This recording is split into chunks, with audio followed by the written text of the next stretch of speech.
আসসালামু আলাইকুম সুপ্রিয় দর্শক, আশা করছি আপনারা সকলেই অনেক বেশি ভালো আছেন। আমিও আলহামদুলিল্লাহ খুব ভালো আছি। শাহানাস কিচেনে আরও একটি মজাদার রেসিপি নিয়ে হাজির হয়ে গেলাম। আজকে আমি আপনাদের তৈরি করে দেখাবো ক্যারামেল এগ পুডিং। চেষ্টা করছি পুডিংয়ের A to Z সম্পূর্ণ টিপস সহকারে একটা পারফেক্ট রেসিপি আপনাদের সাথে শেয়ার করতে। অনেকেরই কমপ্লেন থাকে ক্যারামেল পুডিং তৈরি করতে গেলে ক্যারামেলের কালারটাই আসে না, পুডিংটা নরম হয়ে যায়, পুডিংটা ঢালতে গেলে ভেঙে যায়, পুডিংয়ে ডিমের গন্ধ থাকে, কতটুকু দুধের সাথে কয়টা ডিম ব্যবহার করতে হয় সেটা জানি না। এই সব কিছুর সমাধান সহ চেষ্টা করছি একটা পারফেক্ট রেসিপি আপনাদের সাথে শেয়ার করতে। আশা করছি আপনাদের ভালো লাগবে। তাহলে চলুন দেখে নেওয়া যাক ক্যারামেল পুডিং তৈরি করার সম্পূর্ণ প্রস্তুত প্রণালী।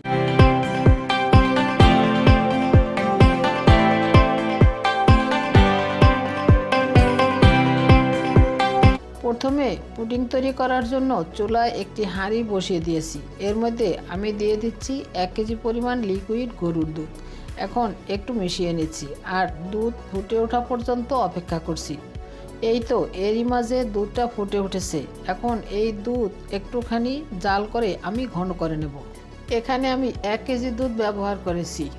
এই দুধটা আমি জাল করে ঘন করে আধা কেজি করে নেব। তবে আপনারা যদি মনে করেন এতটা না ঘন করে 3 ভাগের 1 ভাগ কমিয়ে নেবেন সেটাও করতে পারবেন। আবার যদি মনে করেন দুধ ঘন না করে শুধুমাত্র বলক তুলে নিয়ে তারপরে পুডিং তৈরি করবেন সেটাও করতে পারবেন। সেক্ষেত্রে ডিমের পরিমাণ কম বেশি লাগবে, সেটা আমি যখন ডিম ব্যবহার করব তখন বলে দেব। তবে চেষ্টা করবেন দুধটা ঘন করে পুডিং তৈরি করতে। এতে করে পুডিংটা শুধুমাত্র দেখতেই সুন্দর হবে না, খেতেও অনেক বেশি টেস্টি হবে। এখন অনবরত নেড়েচেড়ে এই দুধটাকে হাফ কেজি হয়ে যাওয়া পর্যন্ত জাল করে নেব। চেষ্টা করবেন অনবরত নেড়েচেড়ে দুধ ঘন করে নেওয়ার জন্য। এতে করে দুধটা শুধুমাত্র পরিমাণেই কমবে না, ঘনত্বটাও অনেক বেড়ে যাবে। দুধটা জাল করতে করতে এরই মাঝে কিন্তু অর্ধেক হয়ে গিয়েছে। আমি চুলার আঁচটা বাড়িয়ে দুধটা ঘন করে নিয়েছি। দেখতেই পাচ্ছেন এটা অর্ধেক হয়ে গিয়েছে। এবার চুলার আঁচটা বন্ধ করে আমি দুধটা চুলা থেকে নামিয়ে নেব। নামিয়ে নেওয়ার পর দুধটা সম্পূর্ণ ঠান্ডা করে নিতে হবে। দুধ ঠান্ডা হতে থাক। এখন আমি ক্যারামেলটা তৈরি করে নেব। ক্যারামেলটা তৈরি করার জন্য চুলায় একটা কড়াই বসিয়ে এর মধ্যে দিয়ে দিলাম 4 টেবিল চামচ চিনি। এখন এর মধ্যে আমি দিয়ে দিচ্ছি 2 টেবিল চামচ পানি।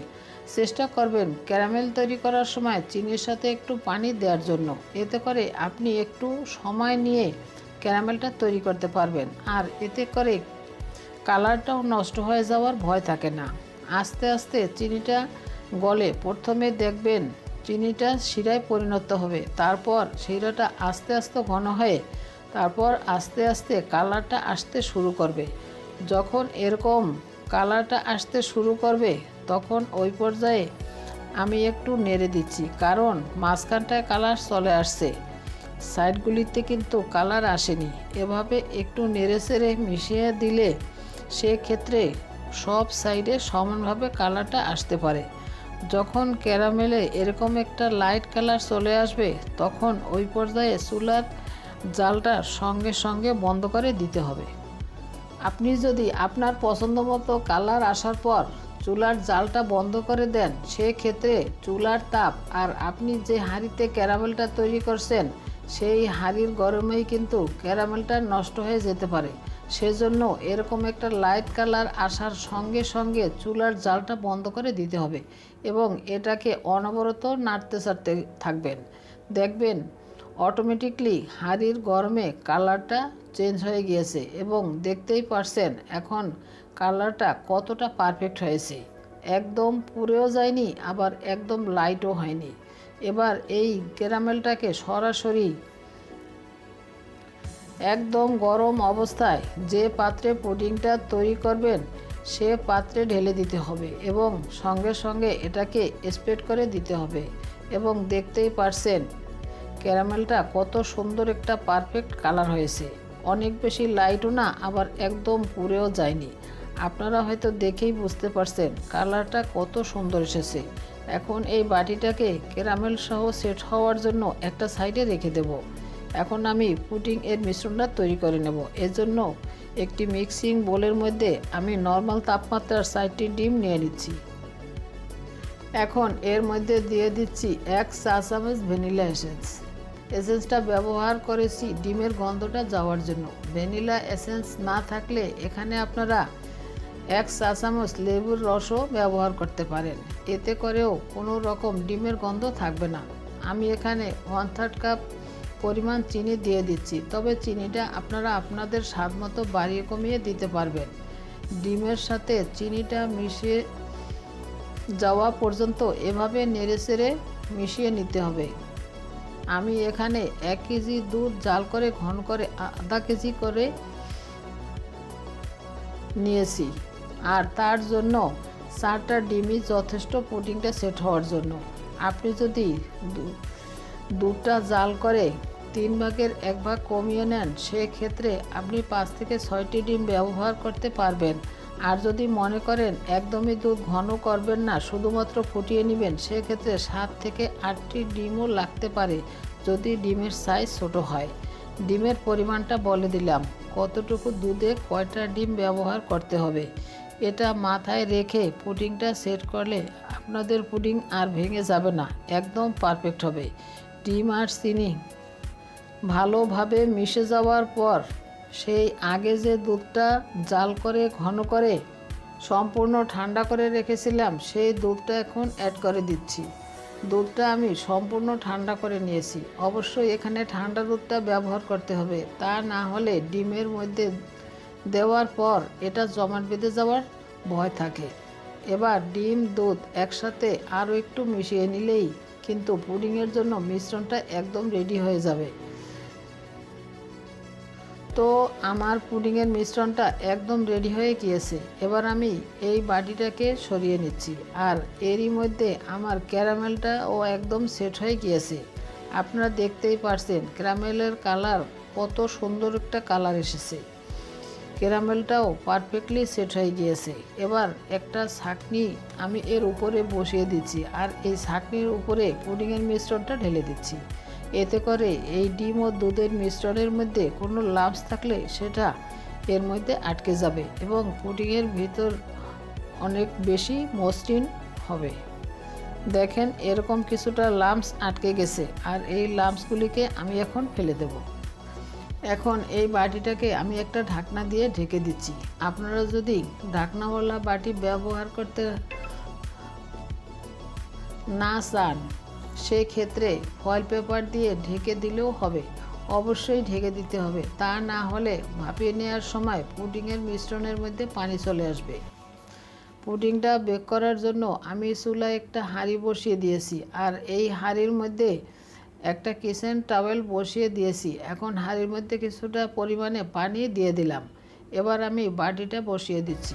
বাটির নিচে একটা টাওয়েল বসিয়ে দিলে পানিটা যখন ফুটে উঠবে তখন বাটিটা আর নড়াচড়া করবে না, আর সেক্ষেত্রে পুডিংয়ের নিচেও কোনো ট্যাপ পড়ার ভয় থাকবে না। এজন্য কাপড়টা দিয়ে দিলে ভালো হয়। আপনারা এখানে টাওয়েলের পরিবর্তে একটা সুতি যে কোনো কাপড়ই দিতে পারবেন। পানিটা দিতে হবে বাটির অর্ধেক বা তার নিচে। আমি একটু দেখিয়ে দিচ্ছি, বাটির অর্ধেকের নিচে পানিটা আছে। অনেক বেশি উপর পর্যন্ত পানিটা উঠে না আসে সেদিকে খেয়াল রাখবেন। এখন ঢাকনা দিয়ে ঢেকে চুলার আঁচ মাঝারি থেকে কিছুটা কমিয়ে এই পুডিংটাকে 25 থেকে 30 মিনিট বেক করব। অনেক বেশি সময় ধরে আপনি যদি পুডিংটাকে বেক করেন তাহলে পুডিংয়ের ভিতরে কিন্তু কখনই মসৃণ হবে না। পুডিংয়ের মধ্যে ছিদ্র ছিদ্র জালি জালি ভাব চলে আসবে, আর সেটা খেতেও ভালো লাগবে না। আমার 25-26 মিনিটের মতো লেগেছে এটা বেক হতে, তবে আপনাদের আরও একটু কম বেশি সময় লাগতে পারে। আমি একটি কাঠি ঢুকিয়ে চেক করে নিচ্ছি। দেখেন কাঠিটা একদম ক্লিন এসেছে, তার মানে এটা সুন্দরভাবে সেট হয়ে গিয়েছে। এর থেকে বেশি সময় যদি আমি জাল করি তাহলে এর ভিতরে একদমই ফাঁপিয়ে যাবে। এবার চুলা থেকে নামিয়ে নিলাম। চুলা থেকে নামানোর পরে নর্মাল তাপমাত্রায় পুডিংটাকে সম্পূর্ণ ঠান্ডা করে নিতে হবে। গরম অবস্থায় কখনই পুডিং মোল্ড আউট করতে যাবেন না, তাহলে পুডিংটা ভেঙে যাবে। পুডিংটাকে আমি সম্পূর্ণ ঠান্ডা করে নর্মাল ফ্রিজে 1 থেকে 1.5 ঘন্টা রেখে তারপর ফ্রিজ থেকে বের করে আপনাদেরকে মোল্ড আউট করে দেখাচ্ছি। আর এরই মধ্যে আমার পুডিংটা সম্পূর্ণ ঠান্ডা হয়ে গিয়েছে। আমি নর্মাল ফ্রিজে 1.5 ঘন্টার মতো রেখেছিলাম, তবে আপনাদের হাতে সময় থাকলে আরও অনেক বেশি সময় রাখতে পারেন। এখন সাইড থেকে একটু ছাড়িয়ে নিচ্ছি। সাইডটা ছাড়িয়ে নেওয়ার পর এবার মোল্ড আউট করে নিচ্ছি। আর দেখতেই পারছেন মাশাআল্লাহ পুডিংটা কত সুন্দর ও পারফেক্ট হয়েছে। আর এরই মাঝে তৈরি হয়ে গেল আমার ক্যারামেল এগ পুডিং। ক্যারামেলের কালারটা দেখেই হয়তো বুঝতে পারছেন যে কালারটা কত সুন্দর এসেছে এবং পুডিংয়ের ভেতরটা কতটা সুন্দর হয়েছে সেটা আমি আপনাদের এখন কেটে দেখাবো। পুডিংয়ের সাইডে যে একটা ছিদ্র ছিদ্র ভাব দেখছেন, এটা বড় পাতিলে বেক করছি সেজন্য সাইডটা আগেই হয়ে যায়, এজন্য একটু জালি জালি ভাব চলে আসে। ভিতরটা কিন্তু একদম মসৃণ হয়েছে। দেখতেই পারছেন ভেতরটা ঠিক কতটা মসৃণ হয়েছে এবং পারফেক্ট হয়েছে। কোনো ধরনের জালি জালি ছিদ্র ছিদ্র ভাব নেই, একদম মসৃণ একটা পুডিং তৈরি হয়েছে। আপনাদের সাথে আমি আজকে যে টিপসগুলি শেয়ার করেছি, এই টিপসগুলি ফলো করে আপনারা যদি ঘরে পুডিং তৈরি করেন, আপনাদের পুডিংটাও হবে অনেক বেশি পারফেক্ট এবং মসৃণ। আশা করছি আপনাদের কাছে আমার আজকের ক্যারামেল এগ পুডিংয়ের রেসিপিটা ভালো লেগেছে। রেসিপি ভালো লাগলে ভিডিওতে একটা লাইক দিবেন আর চ্যানেলটি সাবস্ক্রাইব করে পাশেই থাকবেন। আজকের মতো এখানেই বিদায় নিচ্ছি। সবাই খুব বেশি ভালো থাকবেন। আল্লাহ হাফেজ।